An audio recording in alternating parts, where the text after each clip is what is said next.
नमस्कार, मी जानवी सावंत. आरोग्यम धनसंपदा मध्ये आपलं स्वागत आहे. मंडळी, जेव्हा घरामध्ये गर्भधारणा झाल्याची बातमी कळते तेव्हा त्या एका क्षणात संपूर्ण आयुष्य बदलून जातं. मनात हजारो स्वप्न जन्म घेतात. घरात एक वेगळाच उत्साह, एक वेगळी शांतता पसरते. पण या सुंदर प्रवासात कधी कधी असा एक क्षण येतो जो सगळं शांत करून टाकतो. मिसकॅरेजचा क्षण. हे दुःख असं आहे जे शब्दात मांडणं खूप कठीण असतं. जे स्वप्न आपण मनात जपलं होतं ते अचानक हरवल्यासारखं वाटतं. आणि त्या दुःखासोबतच मनात अपराधीपणाची एक भावनाही येते. माझ्याकडून काही चूक झाली का? मी काही वेगळं करायला हवं होतं का? खरं तर बहुतांश वेळा यात त्या स्त्रीची कोणतीही चूक नसते. तरीही हा प्रश्न मनाला सतत टोचत राहतो. आजचा संवाद याच विषयावर आहे. एका अशा विषयावर ज्याबद्दल फार कमी उघडपणे बोललं जातं, पण जो हजारो कुटुंबाच्या आयुष्याला स्पर्श करतो. आज आपण समजून घेणार आहोत मिसकॅरेज का होतं, त्यामागची खरी वैद्यकीय आणि नैसर्गिक कारणं काय असतात, आणि सर्वात महत्त्वाचं म्हणजे या दुःखातून सावरून पुन्हा एकदा आत्मविश्वासाने आणि योग्य तयारीने पुढे कसं जाता येतं. याच उद्देशाने जन्म झाला गायनोवेदाचा. अधिकाधिक जोडप्यांना नैसर्गिकरित्या आईवडील होण्याचं स्वप्न पूर्ण करून देण्यासाठी आज गायनोवेदा ही भारतातील सर्वात मोठी आयुर्वेदिक फर्टिलिटी क्लिनिक चेन आहे. देशभरात 50 पेक्षा अधिक क्लिनिक्स, 200हून अधिक ट्रेन फर्टिलिटी डॉक्टर्स आणि 25,000हून अधिक कपल्सना सर्जरी, पेनफुल इंजेक्शन्स किंवा इन्व्हेसिव्ह प्रोसिजर्स शिवाय नॅचरली प्रेग्नन्सी अचीव्ह करण्यात मदत केली आहे. आणि या संपूर्ण प्रवासामागील प्रमुख व्यक्तिमत्व आज आपल्या सोबत आहेत. गायनोवेदाच्या को फाउंडर डॉक्टर आरती पाटील. डॉक्टर, कार्यक्रमात आपलं स्वागत आहे. तर डॉक्टर आरती पाटील यांना 16 वर्षाहून अधिक क्लिनिकल एक्सपिरियन्स आहे. युरोपियन जर्नल्स आणि वर्ल्ड जर्नल मध्ये त्यांचं संशोधन प्रकाशित झालेलं आहे. आणि त्यासोबत हजारो जोडप्यांना पॅरेंटहुडचा आनंद मिळवून देण्याचा समृद्ध अनुभव आहे. चला तर मग मिसकॅरेज का होतं या विषयावरती माहिती जाणून घेऊयात. डॉक्टर, आजकाल गर्भपाताचं प्रमाण खूप वाढलेलं आपण पाहतोय. म्हणजे बहुतेक स्त्रियांना, हजारोच्या वर स्त्रियांना हा वेदनादायक अनुभव घ्यावा लागतोय. आणि आपण बघतोय की प्रत्येकीच्याच मनात जवळपास हा प्रश्न येत असेल की हे माझ्यासोबतच का होतं. तुमचा इतक्या वर्षाचा अनुभव आहे, काय वाटतं गर्भपाताची कारणं काय असते? तर बघा, प्रत्येक जोडप्यामध्ये गर्भपात होण्याचं कारण हे वेगळं वेगळं असू शकतं. कोणत्याही जोडप्याला एकदा जरी गर्भपात झाला असेल तर एक प्रश्न त्यांनी आपल्या मनाला नक्की विचारला पाहिजे की हा गर्भपात का झाला. आणि या प्रश्नाचं उत्तर जर तुम्हाला माहिती नसेल तर पुन्हा प्रेग्नन्सी प्लॅन केली तर तोच धोका उद्भवतो, पुन्हा पुन्हा गर्भपात होऊ शकतो. म्हणूनच हे जाणून घेणं अत्यंत महत्त्वाचं आहे की त्या गर्भपाताचं कारण काय होतं. आता या गर्भपाताची कारणं तुम्हाला अगदी साध्या सिंपल उदाहरणांनी मी समजावून सांगते. समजा तुम्हाला एक रोप लावायचं आहे. ते रोप लावताना तुम्हाला सगळ्यात पहिला एक बीजाची गरज आहे.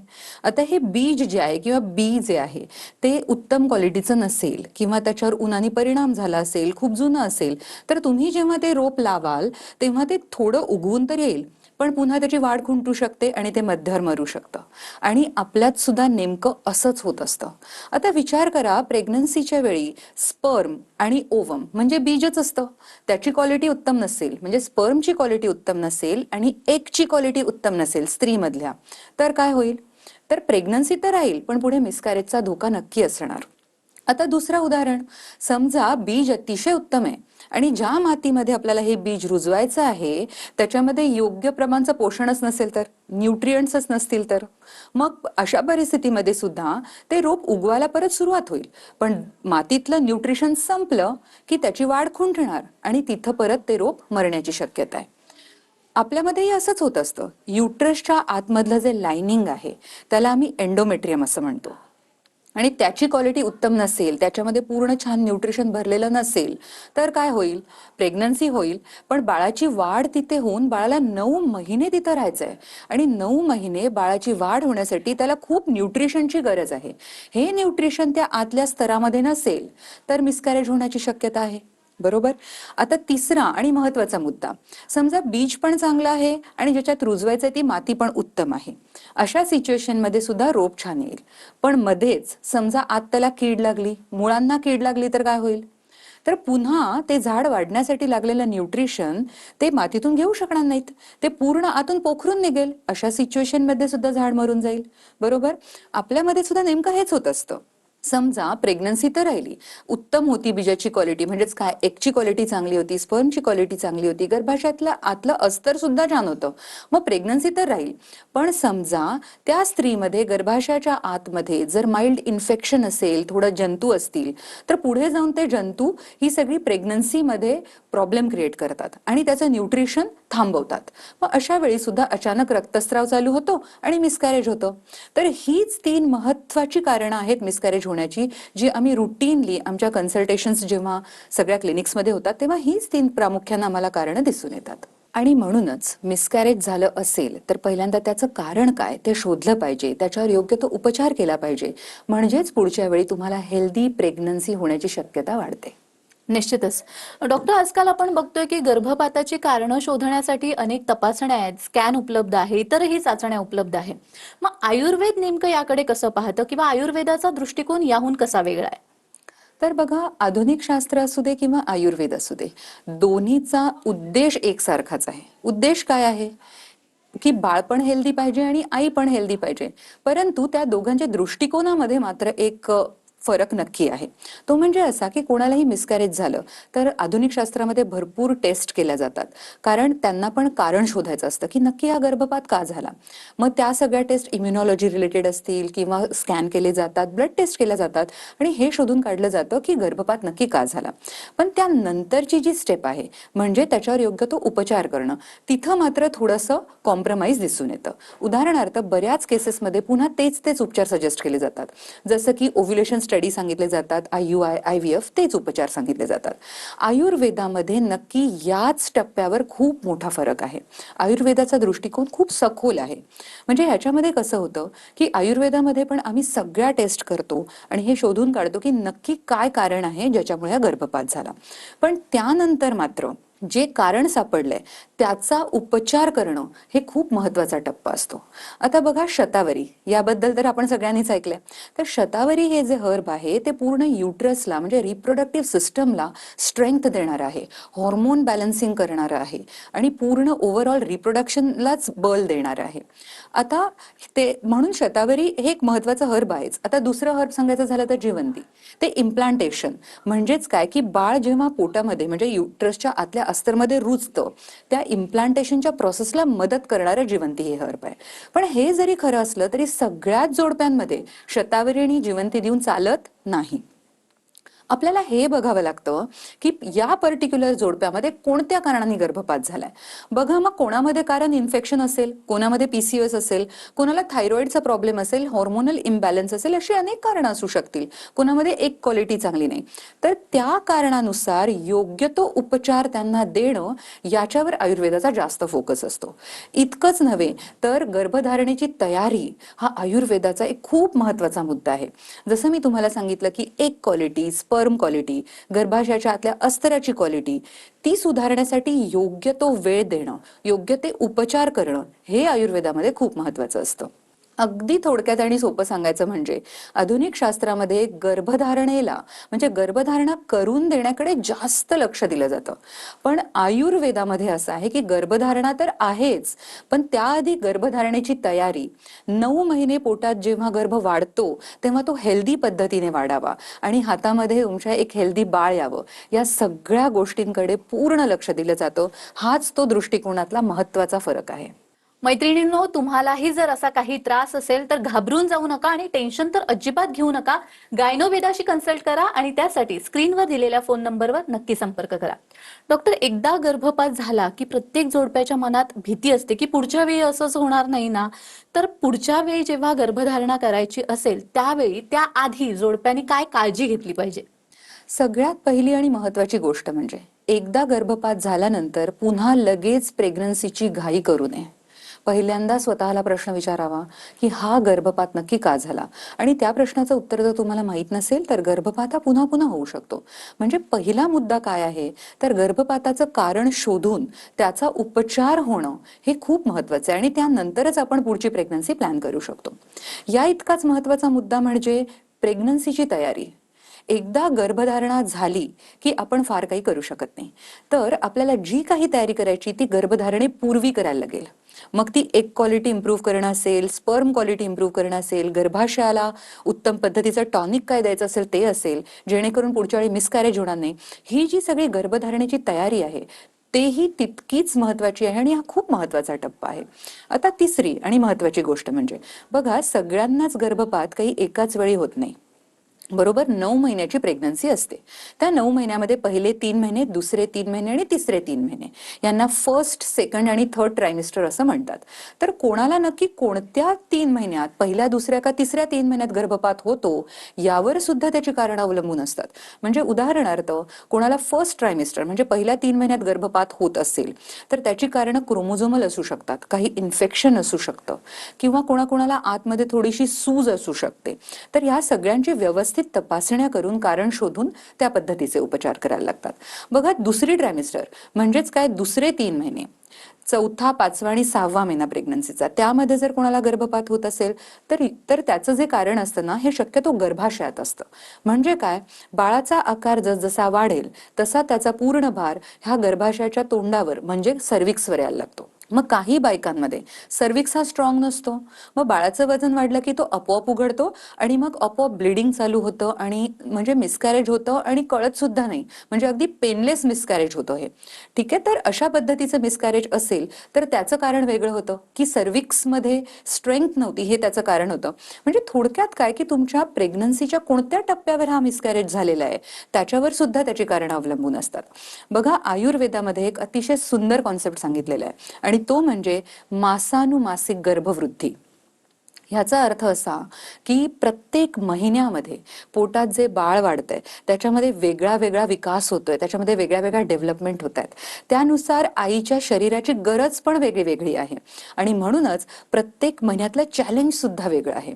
म्हणूनच आयुर्वेदामध्ये प्रत्येक महिन्यामध्ये आणि खास करून या 3-3 महिन्यांच्या टप्प्यांमध्ये कोणते हर्ब घेणं महत्वाचं आहे हे सांगून ठेवलेलं आहे. अगदी साध्या भाषेत समजून सांगायचं झालं तर पहिल्या 3 महिन्यामध्ये आयुर्वेदात बला नावाचं एक हर्ब आहे, हे घ्यायला सांगितलंय आणि हे प्रेग्नन्सी मध्ये घ्यायचं असतं. ठीक आहे, आता बला नक्की काय करतो, तर हे करतं गर्भस्थापन. म्हणजे पहिल्या 3 महिन्यामध्ये जो गर्भ आहे त्याची स्टॅबिलिटी, त्याला स्थिर करणं फार महत्वाचं आहे. तो खूप नाजूक आहे, त्याला गर्भाला बल देणं महत्वाचं आहे. म्हणून हे बला हे हर्ब गर्भाला स्ट्रॉंग बनवत असतं.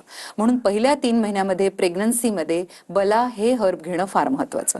दुसरे 3 महिने जे असतात त्याच्यामध्ये काय होतं, त्याच्यामध्ये गर्भाशयाला बल म्हणजे आपल्या युट्रस स्ट्रॉंग असणं महत्वाचं, कारण तो स्ट्रॉंग असेल तरच ते बाळाचं वाढतं वजन पेलू शकेल. म्हणून तिथे ब्राह्मी नावाचं हर्ब दिलं जातं. बघा, ब्राह्मी गर्भाशयाला तर स्ट्रेंथ देतोच, पण ब्राह्मी हे बाळाची बुद्धी पण वाढवतं. म्हणजे बाळ सुद्धा खूप हेल्दी आणि हुशार जन्माला येतं. ठीक आहे, आता तिसरं जे ट्रायमिस्टर म्हणजे तिसरे शेवटचे जे 3 महिने असतात प्रेग्नन्सीचे, त्यामध्ये बाळाचं वजन वाढणं फार महत्वाचं. 9 महिन्यानंतर जेव्हा डिलिव्हरी होते तेव्हा 2.5 किलोपेक्षा जास्त वजन नसेल तर बाळ या वातावरणात सर्व्हाइव्ह कसं करणार. मग वजन वाढलं पाहिजे शेवटच्या 3 महिन्यामध्ये, त्यासाठी शतावरी नावाचं हर्ब दिलं जातं. मग हे शतावरी काय करते, बाळाची छान वाढ करते, बाळाचं वजन वाढवते आणि त्याबरोबरच डिलिव्हरी नंतर आईला स्तनपानासाठी स्तन्य चांगलं यावं, ब्रेस्ट मिल्क चांगलं यावं यासाठी सुद्धा पूर्ण तयारी करून ठेवते. म्हणजे बाळाच्या जन्मानंतरच्या न्यूट्रिशनची तयारी सुद्धा आम्ही आधीच करत असतो. म्हणजे अगदी थोडक्यात सांगायचं झालं तर 3 गोष्टी जर वारंवार गर्भपात होत असेल तर महत्वाच्या. पहिली गोष्ट, कारण शोधून त्याचा उपाय करा. दुसरी गोष्ट, गर्भधारणेची तयारी करा. आणि तिसरी महत्वाची गोष्ट अशी की तुम्ही प्रेग्नन्सीमध्ये सुद्धा तुम्ही कोणत्या महिन्यामध्ये आहात, कोणत्या ट्रायमिस्टरमध्ये आहात, त्यानुसार योग्य ते हर्ब, योग्य ते मेडिसिन याची साथ तुम्हाला नक्की गरजेची असते. आणि नेमक्या याच 3 गोष्टी आम्ही गायनोवेदामध्ये ज्या कुणाला अशा पद्धतीच्या मिसकॅरेजची हिस्ट्री आहे त्यांच्याबरोबर करत असतो आणि म्हणूनच आम्ही हजारो जोडप्यांमध्ये मिसकॅरेजेस नंतर सुद्धा हेल्दी बाळ होताना पाहिलेलं आहे.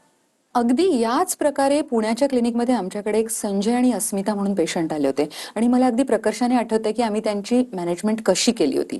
त्यांना 4 वेळा मिसकॅरेजची हिस्ट्री होती आणि ते आमच्याकडे जेव्हा आले तेव्हा ते ऑलमोस्ट म्हणजे ते डिप्रेशनमध्येच गेलेले होते. पण त्यावेळी आम्ही काय केलं, सगळ्यात महत्वाचं म्हणजे त्यांच्या सगळ्या टेस्ट करून पहिल्यांदा हे शोधून काढलं की कारण काय आहे. त्यामध्ये असं कळलं की इन्फेक्शन खूप माइल्ड पद्धतीचं त्यांच्या गर्भाशयामध्ये होतं. तर पहिल्यांदा त्याच्यावरती ट्रीटमेंट सुरू केली. त्याचबरोबर गर्भधारणेची तयारी पण चालू केली. म्हणजे स्पर्मसाठी आणि एगची क्वालिटी इम्प्रूव्ह करण्यासाठी सुद्धा औषधोपचार सुरू झाले. आणि ह्या सगळ्या औषधोपचारांसाठी 90 दिवसांचा कालावधी लागणार होता. तर आम्ही त्यांना क्लिअर सांगितलं होतं की पुढच्या 90 दिवसांमध्ये आपण प्रेग्नन्सीसाठी ट्राय करत नाही आणि आपण फक्त त्याची फाउंडेशन म्हणजे त्याचं ग्राउंड प्रिपरेशन करण्यासाठी हा वेळ देणार आहोत. आणि त्यांनी पण अगदी डेलिजंटली तो वेळ दिला.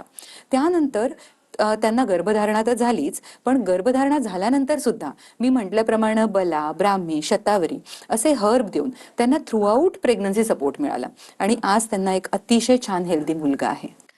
निश्चितच मैत्रिणींनो, प्रत्येक स्त्रीचं स्वप्न असतं आई होण्याचं, पण त्यामध्ये अशा पद्धतीचे काही अडथळे येतात ज्यामुळे आपल्याला टेन्शन येतं. पण आता टेन्शन घेण्याचं खरंच काही कारण नाही, कारण गायनोवेदाकडे या सगळ्याची उत्तरं आहेत. त्यामुळे आजच स्क्रीनवर दिलेल्या फोन नंबरवर नक्की संपर्क करा.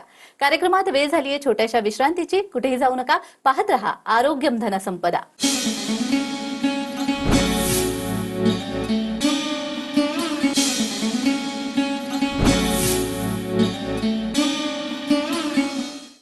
विश्रांतीनंतर सर्वांचं पुन्हा एकदा स्वागत आहे. आज आपण मिसकॅरेज का होतो या विषयावरती चर्चा करतोय आणि आपल्याला मार्गदर्शन करतायत डॉक्टर आरती पाटील. डॉक्टर, एकदा गर्भधारणा झाली की मग आपल्या घरातली माणसं हे खा, ते खाऊ नको, हे थंड आहे, हे गरम आहे असे इन्स्ट्रक्शन देत असतात. ज्या स्त्रीचा आधी गर्भपात झालेला आहे, आयुर्वेदानुसार त्या स्त्रीच्या आहारामध्ये, रोजच्या आहारामध्ये काय खाल्लं गेलं पाहिजे किंवा काय टाळलं गेलं पाहिजे? नक्कीच, हा खूपच महत्वाचा प्रश्न आहे. बघा, आयुर्वेदानं आहाराला अक्षरशः औषधा एवढं महत्व दिलंय. म्हणजे औषध जेवढं महत्वाचं तेवढाच आहार महत्वाचा. आणि हे अजिबात चुकीचं म्हणता येणार नाही की एकदा मिसकॅरेज झाल्यानंतर घरचे लोक सांगत असतात की काही हीट होणारं किंवा शरीराची उष्णता वाढवणारं खाऊ नका. हे अगदी प्रकर्षानं घराघरात सांगितलं जातं आणि हे अगदी खरं आहे. आयुर्वेदामध्ये या गोष्टीबद्दल अगदी सविस्तर सांगितलं गेलं आहे की खरोखरच स्त्रीच्या शरीरामध्ये खूप उष्णता असेल, तिला उष्णतेचा त्रास असेल, तर अशा वेळी गर्भपाताची शक्यताही वाढत असते. म्हणूनच अशा स्त्रियांनी शरीरामध्ये उष्णता वाढवणारे जे आहारातले पदार्थ आहेत ते नक्की टाळावेत. आता मग आहारात त्यांनी नक्की काय घ्यावं, तर 3 गोष्टी प्रामुख्यानं त्यांनी आहारामध्ये नक्की घ्याव्यात. तर सगळ्यात पहिली आणि महत्वाची गोष्ट म्हणजे देशी गाईचं तूप आणि लोणी. तर आहारामध्ये दररोज, मग ते तुम्ही भातावर खा किंवा तुम्ही चपाती, पराठा जे काही बनवत असाल त्याच्यावरती घेऊन खाल्लं तरी सुद्धा चालेल, पण हे तुमच्या शरीरामधली उष्णता कमी करत असतं. तुमची पाचन शक्ती आहे त्याला सुधारण्यासाठी ते मदत करत असतं आणि म्हणूनच हे घेणं खूप महत्वाचं. दुसरी महत्वाची गोष्ट म्हणजे देशी गाईचं दूध आणि त्यामध्ये खास करून तुम्ही जर केशर टाकून रात्री झोपताना घेऊ शकला तर हे आणखीच चांगलं.